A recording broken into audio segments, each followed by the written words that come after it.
Olá, meus amigos, olá, minhas amigas, sejam bem-vindos ao programa Locação em Foco. Eu sou o apresentador, Dr. Paulo Henrique Toffolo Belcati, e estamos todos aqui reunidos hoje, neste dia especial, para fazer com que você lucre com as suas locações. Locações, hoje em dia, sustentam as imobiliárias, muito importante estarmos entendendo o dia a dia de uma administração de locação.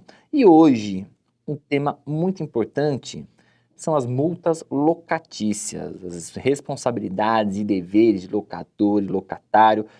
Para explicar bem sobre esse tema, estamos aqui novamente com um convidado especial, Dr. Luiz Antônio Rocha. Dr. Luiz, muito obrigado pela sua presença no programa. Opa, eu que agradeço, doutor Paulo. Muito obrigado aí, muito obrigado à casa, muito obrigado aí, espero aí ajudar os colegas aí, como sempre a gente vem fazendo. E vai ajudar bastante. Já ajudou bastante até agora e vamos ajudar mais ainda, né? Esse assunto aqui dá o que falar, porque a gente vai falar agora de multa contratual. Essas multas geralmente elas são previstas em contrato, né?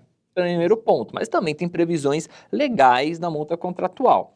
Agora, muitos aplicam apenas na rescisão antecipada. A rescisão antecipada, o corretor já sabe como é que funciona, legal. Então, muitos aplicam só na rescisão antecipada. Agora, quais essas outras hipóteses que a gente pode aplicar essa multa contratual, Luiz? Certo, então, doutor, o que acontece?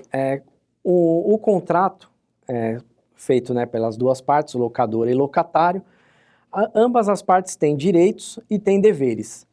E, assim sendo, se algum deles não cumprir com o que tiver descrito, ele pode recair uma multa sobre eles. Pode ser locador, locatário, qualquer tipo, turbação de posse, qualquer coisa, dano no imóvel, qualquer tipo de coisa fora do contrato pode gerar uma multa. Legal. Então, quer dizer, qualquer coisa que tiver demais no contrato, qualquer quebra de cláusula contratual, a gente fala assim, né?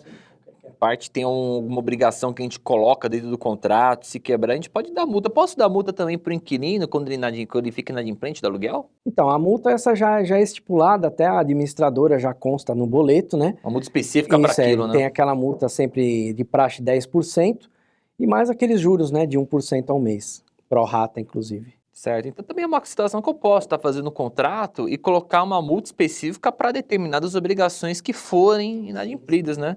Você coloca por exemplo, uma pessoa que vive em condomínio. Estou pensando aqui, tô pensando alto, alguém que vive em condomínio. Você colocar uma multa, por exemplo, desrespeito de direito de vizinhança, né? Sim, sim. Uma vez eu tive um caso lá com uma pessoa que ela morava num prédio acho que eram 6 por andar, e o filho da locatária adorava andar de skate no corredor. Você imagina só, o rapaz aqui no corredor com 6 imóveis, ele ia querer andar de skate lá no corredor. Fica meio complicado isso, né? Tem a multa do condomínio? Tem, mas acho que é legal também colocar uma multinha lá de inquilino, né? Certo. Então, a gente sempre coloca no contrato, né, quando é imóvel em condomínio, que o locatário ele tem que seguir as normas do condomínio, sob pena da multa a ser aplicada pelo condomínio, inclusive, né? Ele fica responsável por essa multa. Nossa, e esses temas são muito recorrentes. Eu já cheguei a ver um caso que a pessoa ela tinha uma locação comercial, era uma pizzaria. Só que eles fecharam a pizzaria depois da 1 hora da manhã e começaram a fazer jogatina ilícita e com som alto, incomodava toda a vizinhança.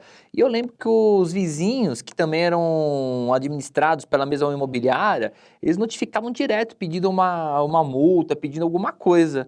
O que a imobiliária pode fazer numa situação dessa, doutor? Então, tem que sempre estar descrito no contrato. Tem que tomar muito cuidado com isso, porque se não tiver descrito no contrato, aí apenas as autoridades policiais, PSIL, etc., que vai agir nesse caso.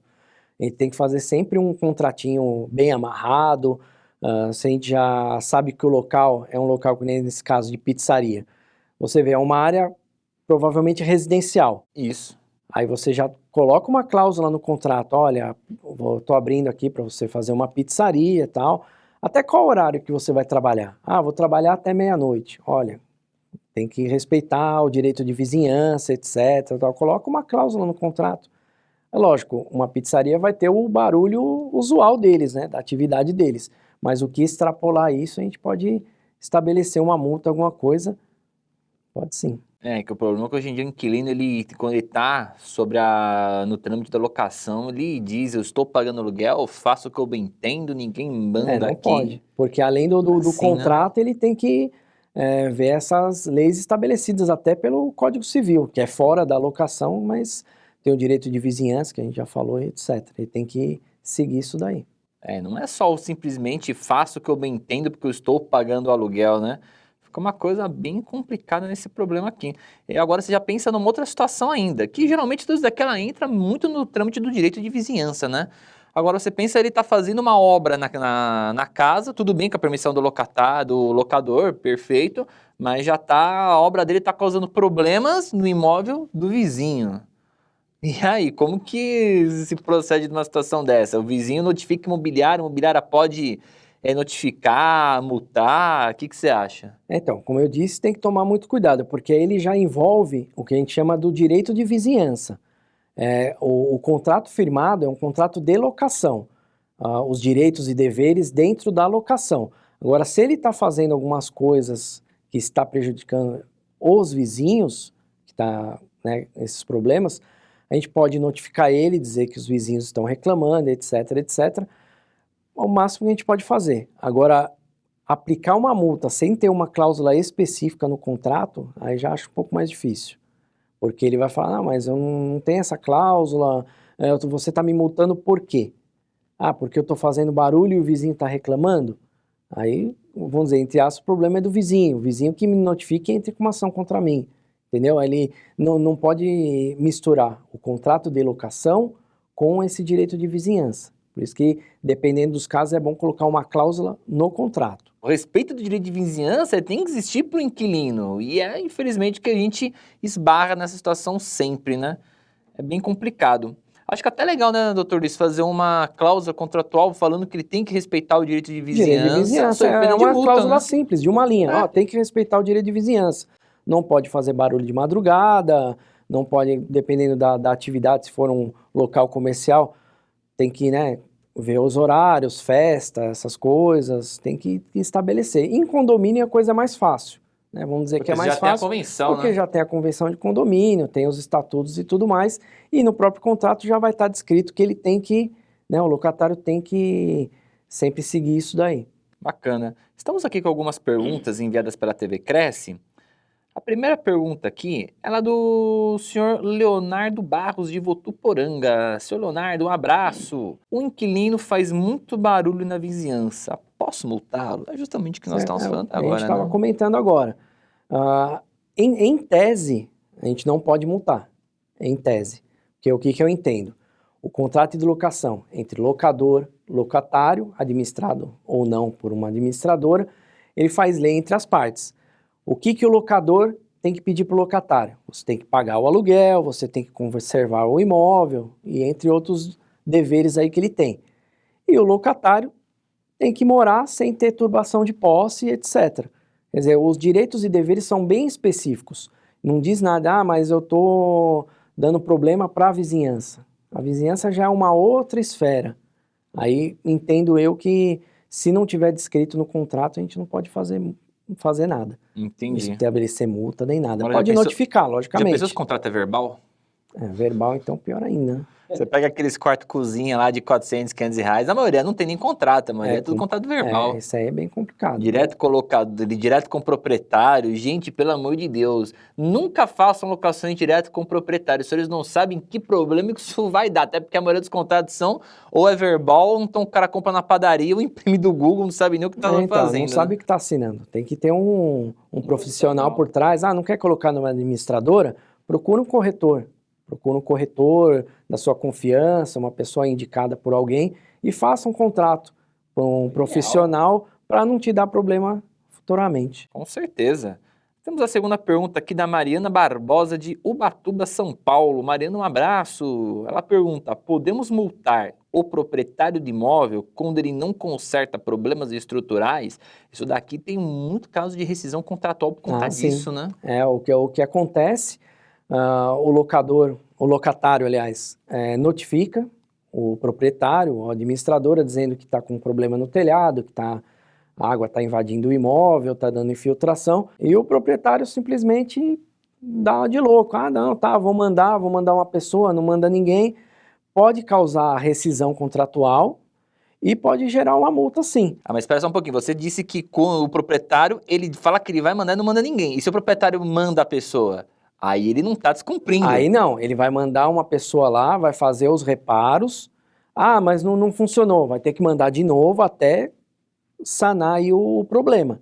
Ele tem que fazer, senão pode gerar multa sim, porque aí entendo que você está turbando a posse do locatário, o que não pode acontecer. Ele tem que ter um imóvel livre, desimpedido para morar e tá em habitabilidade, né? Tem bem direitinho o imóvel. Se tiver esses problemas, o locador tem que correr e resolver sim. Mas isso não vai se aplicar então, quer dizer, se o proprietário ele vai periodicamente, manda, o inquilino notifica, Sim, manda um WhatsApp, olha, tá chovendo aqui, ele manda um pedreiro, tem que mandar conserta, a pessoa, olha, continua não tem indo. problema, porque aí, infelizmente, a gente sabe que imóvel, principalmente imóveis mais antigos, pode dar algum problema, né, de infiltração, telhado, outras coisas, esgoto. Infelizmente acontece, o proprietário às vezes não está sabendo também, a maioria das vezes não sabe, é coisa que acontece de uma hora para outra. Aí ele tem só que tomar as atitudes para não causar esse problema aí, gerar uma multa, alguma coisa. E também tem uma outra situação que, pensa assim, eu te dei uma carência de 3 meses para você consertar todos os problemas estruturais do imóvel e não consertou. Então, isso E que aí? eu falo. Aí ele vai ter, o locatário vai ter que comprovar que ele fez essas obras e a obra não surtiu efeito, ele vai ter que chamar o pedreiro que ele mandou, o empreiteiro, quem for, para refazer o caso lá, para refazer os danos. Fica complicado, né? Mas é isso aí. Deu a carência. Não consertou? Vai ter que consertar, não interessa. Mas ia gastar, você me deu uma carência de 3 mil reais e na verdade agora eu já estou gastando 5. Meu amigo. Posso fazer também nada. não posso fazer nada. A gente a não entrou no ser, acordo. é lógico, a não ser que, eu te dei uma carência de 3 mil reais para consertar o telhado. Mas aí depois que consertou o telhado, apareceu uma outra coisa para consertar na laje, por exemplo. Tá bom especificar, estuque. né? Tem que ser sempre colocado no contrato, para consertar o telhado em X local, no valor de tanto, porque aí depois dá um problema no estuque. Mas agora o problema é no estuque. Aí o proprietário tem que correr e arrumar, que não tem nada a ver com o telhado, Não tem nada a ver entendeu? com o contrato. Quando vê esse negócio de carência, é sempre bom complicado, colocar o porquê que você está dando a carência, né? O bom é o quê? Não dá carência nenhuma. O proprietário vai lá, arruma, entrega o imóvel para o locatário para não gerar problema para ninguém. Até para ele, né? Porque o problema maior vai ser para ele mesmo. Com certeza. Porque aí muitas vezes acontece o quê? O locatário vai falar, então se não arrumar eu não vou pagar aluguel. O que ele também não pode. Ele não pode deixar de pagar aluguel por qualquer dano do imóvel. Que é o que acontece. Mas muitas vezes acontece isso. Então eu não vou pagar aluguel. E aí o proprietário vai querer o quê? Entrar com ação de despejo, vai entrar com razão. E a última pergunta aqui, o senhor Marcelo Moura, de São Paulo. Marcelo, um abraço. Ele pergunta sobre a multa dos 12 meses. Aquela multa que é colocada em contrato que após de 12 meses de locação, gera-se multa. Como que ela funciona? Acredito que seja isso. A multa contratual é estabelecida sempre em 3 aluguéis, né? No caso de desfazimento do contrato. Acontece que às vezes a pessoa coloca no contrato uma cláusula específica dizendo que após 1 ano da vigência do contrato, não vai se pagar mais a multa. Não tem problema nenhum, porque essa daí é uma multa específica, no caso não é de inadimplemento, é no caso de desocupação ou qualquer outro tipo. Muito bem. Então estamos chegando aqui ao final de mais um programa Locação em Foco. Agradeço aqui a audiência de todos, agradeço o Dr. Luiz, que mais uma vez aqui disponibilizou da sua lotada agenda, apertada agenda, né, para fazer o esclarecimento. Dr. Luiz, passa aqui para você a palavra, se quiser falar alguma coisa, deixar seus contatos, fica à vontade. Eu agradeço aí a casa, sempre nos recebe, agradeço ao Dr. Paulo também por chamar aí para conseguir aí ajudar um pouco mais os colegas. Os contatos devem estar aparecendo aí na tela, mas qualquer coisa é Luiz, com Z, _jurídico, hotmail.com. Muito obrigado. Amigos corretores, amigas corretoras, infelizmente chegamos ao final desta temporada do Locação em Foco, encerramos aqui nosso último episódio desta temporada, porque ano que vem tem mais! Agora, o ano que vem, teremos vários assuntos diferenciados dentro do ramo de locações. Falaremos um pouco sobre lavagem de dinheiro, sobre prevenção a fraudes e diversos assuntos interessantes, tudo para que você aumente os seus ganhos. Obrigado e aguardo você ano que vem!